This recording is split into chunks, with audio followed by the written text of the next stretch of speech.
The gym smelled like waxed floors, old sweat, and echoes of teenage laughter bouncing off the walls. High school was a battlefield masked as an institution of learning, and for Kira Lane, every hallway was another front line. She walked with her head down, headphones in, always wearing an oversized hoodie, always quiet. People called her Ghost Girl, not because she looked pale or ethereal, but because she passed through the world like she wasn't really there. A ghost nobody noticed. Or at least, they pretended not to. That is, until prom season arrived. Until everything spiraled from a silent whisper to a thunderous roar. Kira wasn't unpopular, not exactly. She just didn't exist in the realm of popularity. She floated under the radar, always in the back of class, always last out the door. But her eyes, those fierce emerald eyes, held more fire than anyone knew. Her father had taught her martial arts in their dusty garage since she was 8, telling her that silence wasn't weakness. It was preparation. And yet, even after years of training, she'd never used it, not for anything real. Never in public. That world outside the garage felt like it belonged to other people. This story doesn't begin with her kick. That comes later. It begins with a question, a simple, kind of silly question. Will you go to prom with me? It came from the lips of Ryan Teller, golden boy of Oak Ridge High, quarterback, prom prince shoe-in. He said it in the cafeteria, in front of everyone. Loud enough for the room to fall quiet. Kira blinked, stunned. Not just because he was talking to her, but because he sounded serious. Her lips parted. She hadn't spoken more than 10 words to him her whole life. Everyone was watching. She took off her headphones, heart thudding. What? You heard me, he said, grinning. I think you're different. And I like different. Then, he gave her a single rose. Just one. The room gasped like it was a TV show. Some clapped. Some laughed. Kira looked down at the rose, stunned. Was this real? Her stomach flipped. A small voice in her gut whispered caution, but a louder one whispered, say yes. This is your moment. She nodded. Okay. That one word sealed her fate. She didn't know it then, but it was a setup. A dare. A game. The news spread faster than wildfire. Shy girl going to prom with Ryan. Is this a Cinderella story? The popular girls, especially Brielle Matthews, the queen bee, were not impressed. Brielle was used to being the center of the spotlight, especially Ryan's. She confronted him the next day, fire in her eyes. Are you seriously going to prom with her? Ryan shrugged, cocky. It's just for fun. Chill. Fun. Brielle's eyes narrowed. And so, the plan hatched. The perfect humiliation. Break her in front of the whole school. Teach her where she stood. And the gym, the stage of their cruelty, was already being set.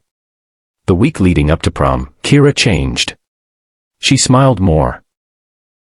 Bought a dress with her own savings. It was navy blue, simple, elegant. Her mother cried when she saw her in it. You look beautiful. Kira felt something she hadn't felt in years. Hope. Like maybe her silence had been a cocoon, and now she was ready to emerge. But the night of the gym rehearsal, the school's silly tradition where couples walk the prom preview 4 photos and choreography, that's when it all collapsed. Kira stepped into the gym like a new person. Hair curled, shoulders back, eyes bright. The gym was half full, with teachers, students, and decorations in progress.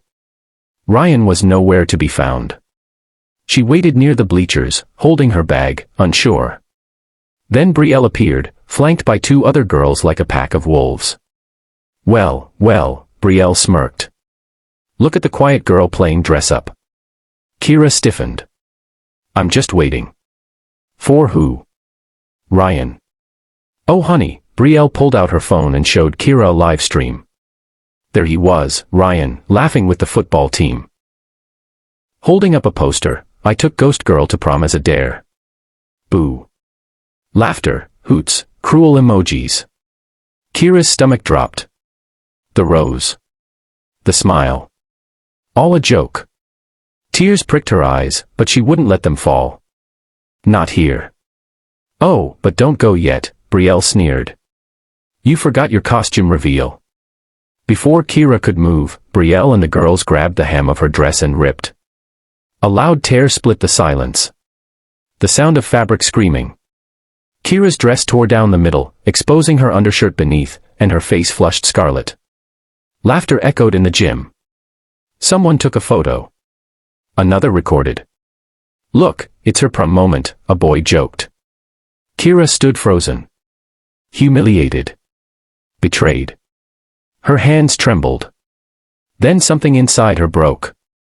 No, not broke. Awakened. The silence cracked like glass. She dropped her bag.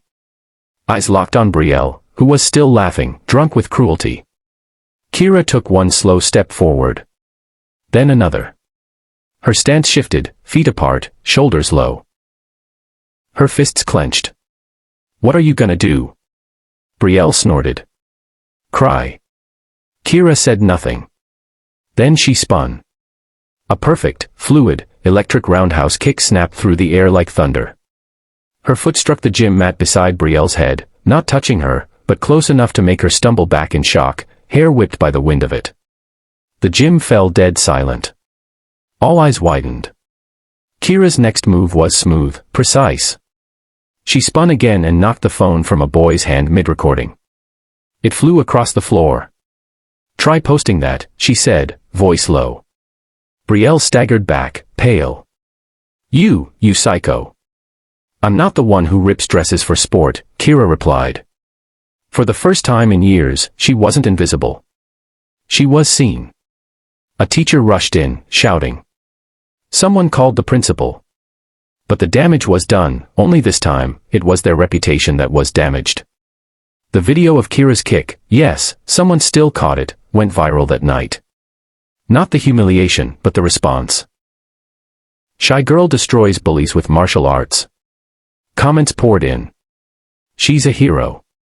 I want to be like her. She snapped like a queen. Kira didn't go to prom. She didn't need to. She got something better. The beginning of a legend. But the story doesn't end here. Not by a long shot. Chapter 2, The Ghost Becomes a Storm. The viral moment was only the spark. The fire came after. By Monday morning, Kira Lane's name was on every screen, every phone, every whisper in the hallway. She wasn't Ghost Girl anymore. She was Karate Queen, Kickback Kira, the Silent Storm. What had once been her shield, silence, invisibility, was now her legend. But with attention came pressure. With fame came fallout. And the battle she thought was over had only just begun. Ryan Teller didn't come to school that Monday. The backlash online had been merciless. His followers turned on him, calling him a coward, a fake. His team distanced themselves. Even his coach benched him indefinitely.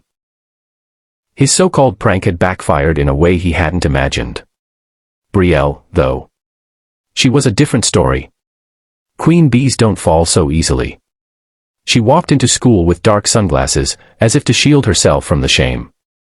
But when she saw Kira at her locker, headphones on, back straight, her lips curled into a smile that wasn't friendly. It was the smile of someone who doesn't believe the war is over. Just paused. You really think you won? Brielle sneered, voice low and venomous. You embarrassed me in front of everyone. You think that's power? You're just a freak with a lucky kick. Kira looked at her, calm. Lucky is when someone else controls the outcome. I chose mine. Brielle's eyes narrowed. Don't get comfortable. Popularity fades. People forget. But enemies? We remember. That week, strange things began happening. First, the video that had gone viral suddenly disappeared from several major platforms. Then anonymous messages began flooding Kira's inbox. Fraud.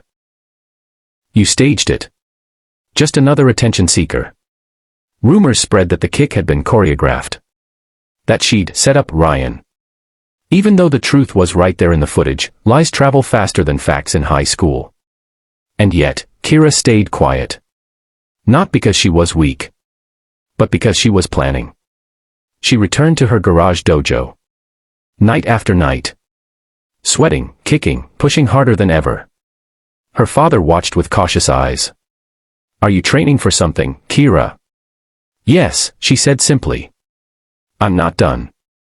That Friday, the school announced the annual gym exhibition, an open event where students could showcase talents, sports, performances. A casual celebration before summer break. Usually boring. Usually skipped. But not this year. Kira signed up under the name KL. No one knew what she was preparing. Rumors flew like paper planes. "It's a dance." "No, it's a protest. She's going to fight someone." Even Brielle seemed rattled. But she didn't back down. Instead, she made her own announcement. "I'll be performing too," she said, all smiles. Just a little surprise for our so-called martial arts prodigy. The gym that day was packed. Students. Teachers. Parents. Even local reporters showed up. Everyone wanted to see the girl who silenced bullies with her feet. The crowd buzzed as Kira stepped onto the mat in the center of the gym. No flashy costume. Just a black GI. Her hands wrapped in tape. Her hair tied back. A hush fell over the crowd. She bowed. Then the music began. But it wasn't aggressive. It was slow. Mysterious. A Japanese taiko rhythm mixed with strings. Kira moved like water, fluid, sharp, graceful. Every kick precise. Every stance deliberate. She told a story with her movements. A story of stillness becoming strength. Of pain becoming power. She ended the routine with a jump spin hook kick that cracked the air like a whip and landed in perfect balance. The crowd exploded. People stood. Cheered. Some even chanted her name. But before the claps could die down, the lights dimmed. A spotlight turned. Brielle stepped onto the gym floor in a glittering silver leotard, flanked by her cheer squad. If she wants to be a performer, she called out with a microphone, let's give her a real stage. Then, the music shifted, loud, electronic, mocking. The girls began a cheer dance that was clearly choreographed to mimic Kira's movements, but exaggerated, twisted into a joke. They fake kicked. Fake stumbled. One girl even wore a hoodie, pretending to be Ghost Kira. Laughter rippled through the audience. Some laughed awkwardly. Some didn't at all. But Kira didn't flinch. Instead, she walked off the mat, calmly, toward the exit. For a moment, it seemed like she was giving up. That she couldn't take it. But then. She returned. With a microphone in her hand. The music cut. And the room went still again. "Thank you," Kira said, voice echoing through the gym. "For reminding me who I used to be. And how far I've come." Everyone stared. "I spent years being silent because people like you," she glanced at Brielle, "made me believe that silence was safer. That fading away was better than standing out. But now I know something else. Silence isn't weakness. It's energy. Building. Waiting. Becoming." She dropped the mic. Not a metaphor. She literally dropped it. And then she turned, and performed a backflip kick, straight into a stack of demonstration boards set up behind her. They shattered in the air like glass. The gym erupted again. This time, with a different kind of energy. No one cheered for Brielle. No one laughed at Kira. They stood with her. And for the first time in Oak Ridge High history, a standing ovation went to the quiet girl. The story didn't end in a neat bow. No fairy tale ending. But it was real. Kira didn't become prom queen. She didn't get revenge. She got respect. And more than that, she inspired others. Quiet kids started standing taller. Martial arts classes got flooded with new sign-ups. One girl even approached Kira in the hallway weeks later, tears in her eyes. "You made me believe I don't have to stay invisible." That's legacy. That's strength. That's what happens when the underestimated rise. And somewhere, deep down, even Brielle knew, she hadn't just lost the crowd. She'd lost the game. Because Kira didn't just fight back. She changed the rules.